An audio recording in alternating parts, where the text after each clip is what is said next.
Hey you guys, welcome to this last video before we take our test in a couple of days. If you watched my last video, we definitely talked about some kind of tricky and confusing things, but I tried to make the last homework assignment kind of feel more difficult for you so that this video would feel a little bit easier. In this video, we're basically going to be doing the same thing we did in the last video, only we need to take it one step further to make sure that we all have the exact same looking answers written down. Just kind of this universal way to write these kinds of equations. And these kinds of equations are called slope-intercept form. Hey look, there's that word right there. Okay, so I'm going to teach you how to recognize and write equations in slope-intercept form. So notice, I kind of give you a hint right here. All slope-intercept form equations will look like this. Y equals mx plus b. Now that's a really standard way to write it. I usually teach my students blank x plus blank. And there are goods and bads to both methods. This is just the one that I kind of like choose to go for. So anyway, be aware that when we do slope-intercept form, we're going to need some number x plus some number. Now sometimes those numbers are fractions and sometimes they're not fractions, and we just have to look. So here in this level 1 question, we need to circle all of the equations that are written in slope-intercept form. In other words, does it have just a plain y? Does it have the equal, some number, x? And I should have written probably plus or minus because, you know, to say plus a negative or to subtract means the same thing. We need to really be used to that. Okay, so here we go. I'm going to just go ahead and I will X out in red the equations that are not in slope-intercept form, and then I'll circle in green the ones that are. This first equation right here, let's take a look. Well, it starts with a 2x, so already I know, hey, that is not slope-intercept form. Let's go down to the next equation there. This one looks pretty close with a couple of questions. Okay, so let me kind of do this in blue. One question that we have right here is this negative. We do not want a negative in front of our y for slope-intercept form, so I know this is not going to be. But another question that will come up is there really a number in front of this x? It's important to remember if there's no number written in front of the x, there's an invisible one that is there. It's just kind of implied to be there. So we know that this one, because of that negative, is not slope-intercept form. Now this third one, this one's close. This third one is this form, y equals blank plus blank x. Now, this equation is a good equation. It's kind of written in slope-intercept form. It would be easy for level 4 students to see the slope and the y-intercept, but for purposes of what we're doing, I'm going to require that it be in slope-intercept form exactly. So because this is blank plus blank x, instead of blank x plus blank, I am going to go ahead and say that this is not in slope-intercept form. It's definitely close, but it's not quite there. The same thing can be said for this next equation. This is very close to being in slope-intercept form, but it's not quite there. It's missing, like we would have to divide that 3 among the other 2 items there. So that one is not in slope-intercept form. Okay, here we go, the fifth equation. Well, it's looking pretty good. It has a y equals, it has a number in front of the x, and then it does say minus 4, but remember that's the same as plus negative 4, it means the same thing. So this is one of our slope-intercept form equations. Let's go to the next one. We do have y equals, but once again we have a question right here, because there's no number in front of that x. But just because there's a number, if we don't see a number in front of it, we can assume there's a 1 there. So yes, I would say that this one is also in slope-intercept form. And finally, even though this has a fraction right here, fractions are still numbers. Fractions are our friends. So we have y equals a number, x plus a number. That one is also one of our slope-intercept form equations. Alright, let's go ahead and start solving these level 2 questions. Let me slide up the page, and here we go. Now, sometimes we'll need to solve for y, sometimes it's already solved for y, we just have to write it in the correct form. Now this is kind of addressing that issue. Let me write this over here. We want, a good way would be y equals blank x plus blank. That's what we're looking for. We need our things to look like that. Now this one over here is the form, question 2 is of the form y equals blank plus blank x. It's close, but it's not quite there. All that we would need to do is to switch these two terms. I just want to remind you, though, that you cannot switch two terms unless there's the magical plus sign in between them. But it would not be difficult to add a plus negative there, like we've been doing so many times. So our final answer for number 2 would be y equals negative x plus 2. And that is the correct answer. Okay, and again, if you need to pause it, if you want to go do number 3 before I move on, pause the video, work on number 3, or if you need to rewatch what I just did, that's fine too. I'm going to move on to question 4. Now, we don't have y by itself in question 4. We've got to solve for y, which means I'm smelling a box of doom. There's only one y, which is good news, and that y is being multiplied by 2. So I'm going to go ahead and divide each term by 2. That's going to cancel out there to give us a y. 4x divided by 2 is 2x. And negative 2, remember that's plus negative, negative 2 divided by 2 is a negative 1. You're welcome to write minus 1 or plus negative 1. They mean the same thing. And let's go on to our next one. Oh, hold on. There we go. Okay, question 6. Oh man, that's not even kind of close. We're going to definitely need our box of doom here. Alright, there's only one y, so this is going to work. Y is being multiplied by 3 and added by 6x. I'm going to do the opposite stuff backwards, so I'm going to be subtracting 6x first. There is no x with that 9, so I need to write that to the side like that. And so that's going to leave us, oh, I'm running out of space, with 3y equals 9 minus 6x. We took care of that step there. Alright, our next step is to divide all of these terms by 3.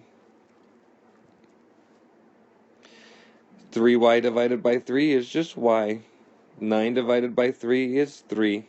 Now you could just think of that as minus, and then do 6x divided by 3. Or you could think of it as plus negative 6x, and write plus, and then do that. That's fine. But 6x divided by 3 is 2x. Okay, this is close. It's not quite in the form that we need, because we need to switch these two. I need blank x plus blank. But I can't switch those two until I have a plus sign in between them. So my correct answer is going to be y equals negative 2x plus 3. Okay, if you need to rewatch that, rewind it. If you need to pause it, that would be great. If you want to pause it and see if you can do question 8 before you get any of my help, I think that would be awesome too. Let me go ahead and start question 8. Alright, box of doom, I need to get y by itself. Y is being multiplied by 8 and added by 3x.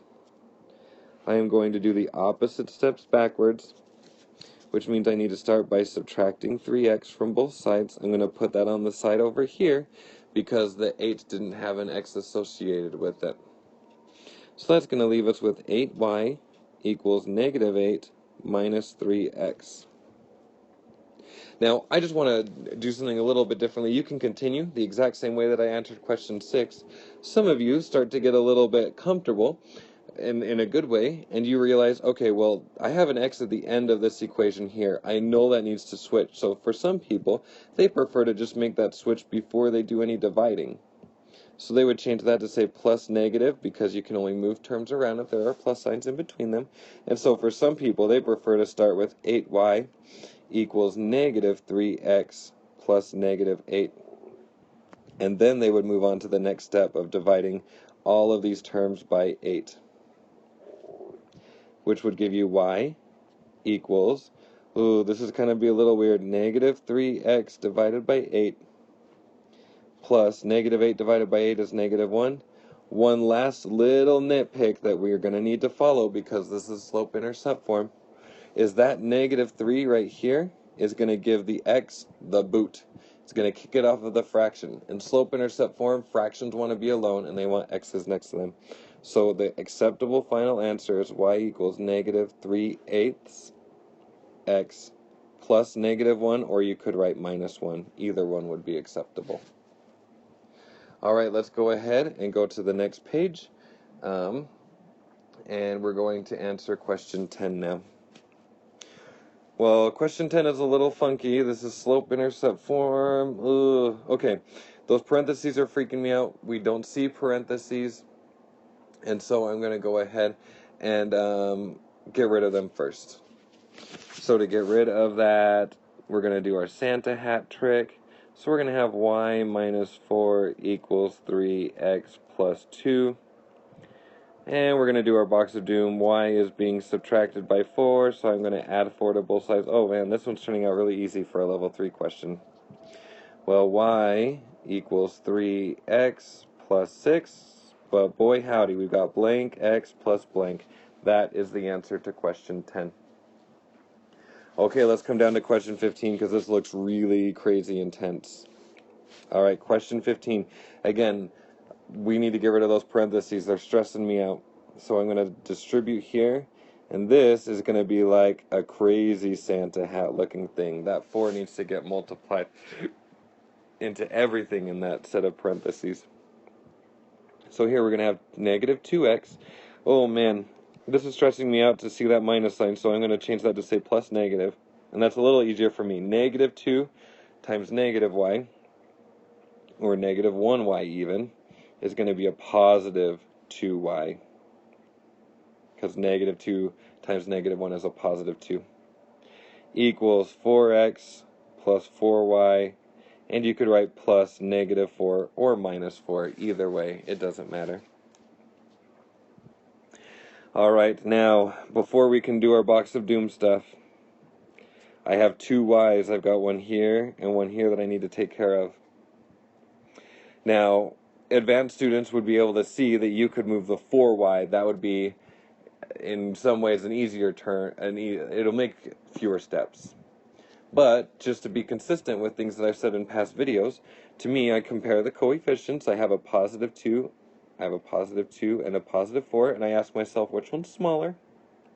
And to me, the positive 2 is smaller. So my step would be to subtract 2y from both sides. Like that. And so we're left with negative 2x equals 4x. And then we've got plus 2y. And I'm going to write minus 4. You'll see why in a second. Okay.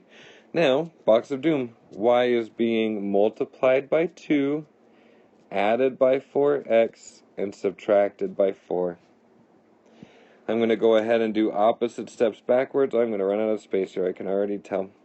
Opposite steps backwards. I'm going to start by adding 4. Ooh, that has an x there, so I'm going to just write the 4 on the side. So here, pardon me while I use all this space that's over here. So here I have negative 2x plus 4 equals, well, we got rid of that, so we've got equals 4x plus 2y. Took care of that step already. I'm going to go ahead and subtract 4x from both sides. So negative 2x minus 4x, that's going to be negative 6x plus 4 equals 2y. That took care of that step. And then I'm going to divide both sides by 2. I need to divide all of these terms by 2. Negative 6x divided by 2 is negative 3x. 4 divided by 2 is 2. 2y divided by 2 is 1y. And oh man, this is so close to being slope-intercept form.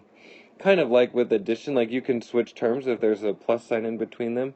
You can actually totally just flip everything. Like I'm going to flip this stuff and this side. As long as they're on opposite sides of the equal sign, you're welcome to do that. So our real answer for question 15 is y equals negative 3x plus 2.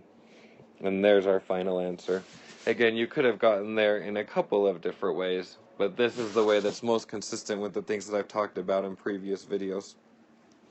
Okay, then level 4, you've got this. Let me just give you a word of advice. This really is not that difficult if you're doing these level 4s. It's going to hurt your brains just a little bit, and your answers are going to look so different than you've ever seen them before. But if you remember the box of doom, and if you label your boxes for what you're solving. So for example, here on question 16, I'm solving for B. I write that on top.